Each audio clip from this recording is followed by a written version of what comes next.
Hi, my name is Roland Jean Charles from PMI JCM Realty Group, where we manage properties from an asset management perspective. Today, what I want to talk to you about are the five first-time property management mistakes to avoid.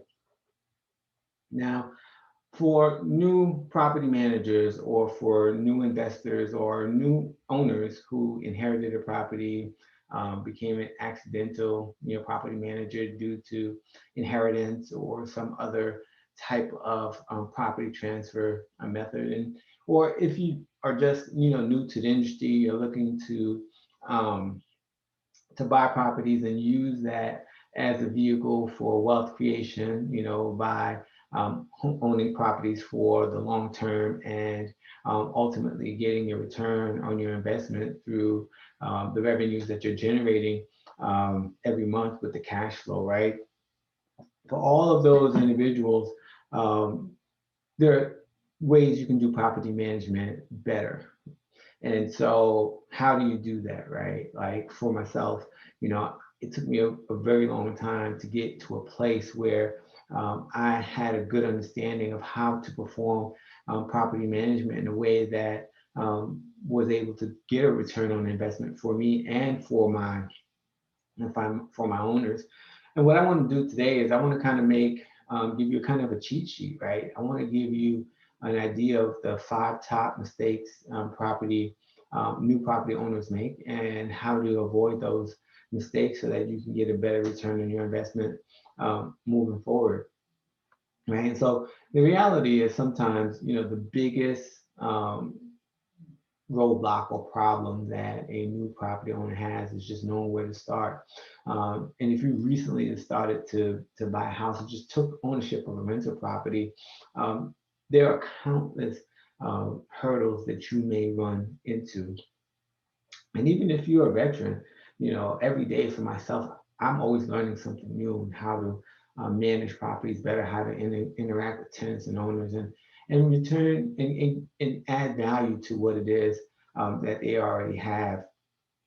So if you're brand new, this is something that's definitely going to provide some key takeaways that you're going to be able to use in your everyday business to really take your property management business to the next level. And so I'm going to go ahead and start with the five tips now. Let's go to the next screen. So starting with the first tip. The first tip is know the rules of the road. Making decisions without understanding the consequences of those decisions can be detrimental to your property management business, right? You need to make sure you understand the housing laws. You need to make sure you understand that as a property owner, if you own more than four properties or more than four units, there's certain things that you can't do. Now, I'm not going to get into that, what you can't do right now, because it's really beyond the scope of this topic. And I really don't have time to get into those details. But you really need to understand the breakdown of, what a commercial property is, what a residential property is, and even as a rental property owner, when you start owning more than four properties, what restrictions come with that, right? What can you do and what can't you do? That would be very important in making sure that you understand the decisions that you're making so that you get a better return on your investment and you don't get hit with any fines or fees, particularly in this time during the pandemic, and how everything has changed, right? In terms of the rules, the dynamics of what you can and can't do. I mean, there's situations right now where um, landlords haven't received rents for months, because these tenants that have been impacted by the pandemic, they have certain benefits that's been provided to them so that they cannot be evicted. Now, even from that perspective, if you know what you're doing, you're able to still, you know, not get taken advantage of by a tenant, right? You can evict tenants during this point in time. It's just certain circumstances and situations that you have to look out for that can get you in trouble if you try to evict them. If those situations, if those types of situations come up, like I said, it's beyond the scope of what I can discuss here. I don't have time to go into that, but you can definitely reach out to me and I can talk to you about those specifics if you're really interested in knowing what they are. The next is communication and documentation. I think these are probably the two most critical aspects of property management, right? Communication, whether you're communicating to the owner, whether you're communicating to the tenant, making sure you reach back out to those individuals when there are issues that arise, or when you need to engage them, is very critical, right? And documentation, making sure everything is documented somewhere, because if it's not written down, then it's a he says she says situation, and you don't want to put yourself um, in the type of ordeal where the information is not written down, right? And then you have to kind of navigate, the disagreements between yourself and the owner, or yourself and the tenant. And if you are an owner, right, you want to make sure that you have great documentation, right? And there are systems that you can use to make sure that you are able to document your interactions with your tenants. Again, I don't have time to get into those um, those details right now because it's beyond the scope of what we're discussing. But the point is to make sure that you have clear and good communication, whether it's through email, through text, through some other written form. Make sure you document your discussions and your agreements, and even your disagreements with your owners and or your tenants, so that you will have that in your back pocket moving forward in case you have to go to court, or you have to represent your side of the issue at some other point in time during your relationship with them. The third tip is managing your rainy day budget. I think most rental property owners that live hand in mouth, meaning whatever money they get from their rental, they spend. And for most property owners, they don't even know whether they're getting a return on their investment or not. They just know that they're getting income that's paying a certain amount for their mortgage, to cover their mortgage, but they couldn't tell you what their ROI is, or what the percentage of their um, what the percentage of their profits that they're getting, right? And so, and it's not uncommon for that to be the case, but there are things that you can do to budget for those times where funds are needed to get work done, right? So one of the things that you really want to make sure that you do is have some type of reserve maintenance budget that you save every month in case something comes up, that you're able to pay for those things. But there are also other ways to to budget for those issues that come up. One is saving 1% of the property purchase price, right?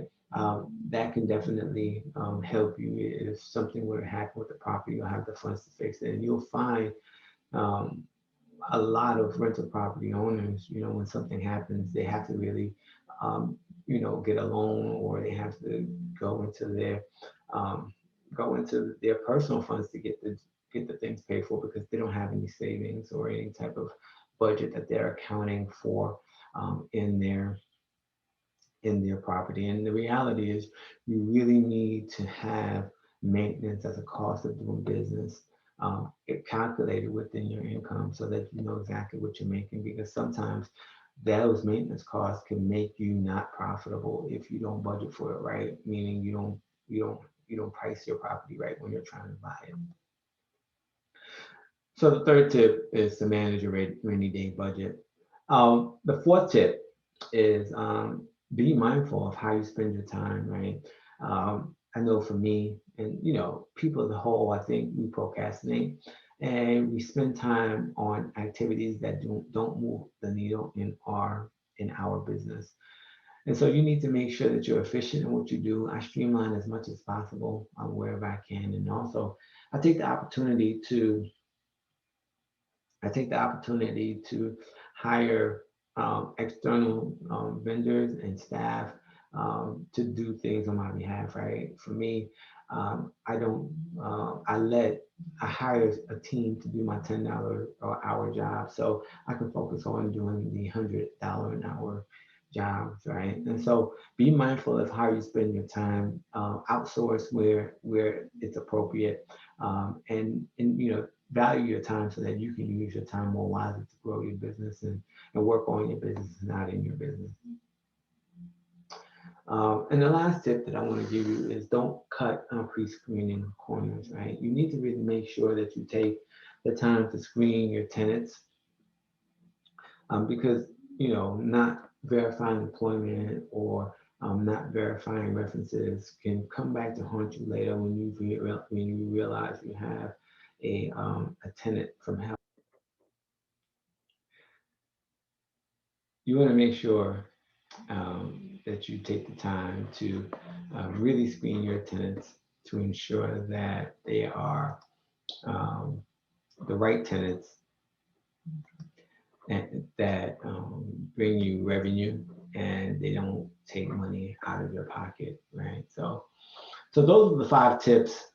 And there was a little hiccup there. I'm not sure what exactly happened. Hopefully everything went through smoothly. But I'll recap everything just so that we are clear on the 5 tips, right? So the first tip is knowing the rules of the road, right? That means just making sure you understand the fair housing rules and laws so you don't get yourself in trouble.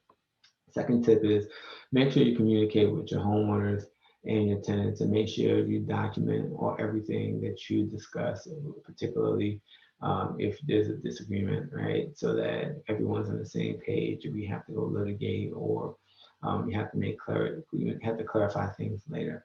The third tip is manage your rainy day, right? Most property owners, they don't have a budget to resolve issues when they occur later on down the road, and it puts them in a bad spot, right? And so you want to make sure that you're using some strategy um, to put funds away for maintenance and make that part of the cost of doing business.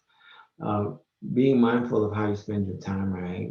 Spend your time on activities that move the needle in your business so you get the best return on your investment.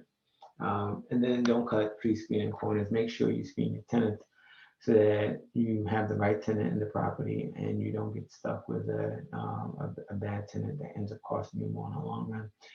If you're embarking on a rental property ownership for the first time, you might make the mistake of thinking you have to go it alone because you don't. Contact us and let us explore getting started on the right foot. We can help you avoid making mistakes beginning investors make and carve out the most lucrative path forward. It's our mission to keep you up to date on the latest ownership trends within the Tampa metro area market for beginners and veterans alike. If this rookie topic is helpful and you'd like to learn more about the next step, sign up for our free webinar. Tune in and learn more with how to streamline your rental property management portfolio for maximum growth. You can join our Facebook group as well to connect with other like-minded investors, share ideas and discuss challenges, as well as with other property professionals. Get some real good detailed information on how to run your property management business in a way that really gets you a good return on your investment. And if you have any questions specific to your particular portfolio, don't hesitate to put some time on my calendar so we can discuss. This is Roland Dean Charles from PMI JCM Realty Group, where we manage properties from an asset management perspective. As always, I'm available to help at any time. You can reach me at 813-333-9617. You can email me at rcharles@pmijcmrealty.com. And you can also contact me through my website at pmijcmrealty.com. Thank you and have a great day.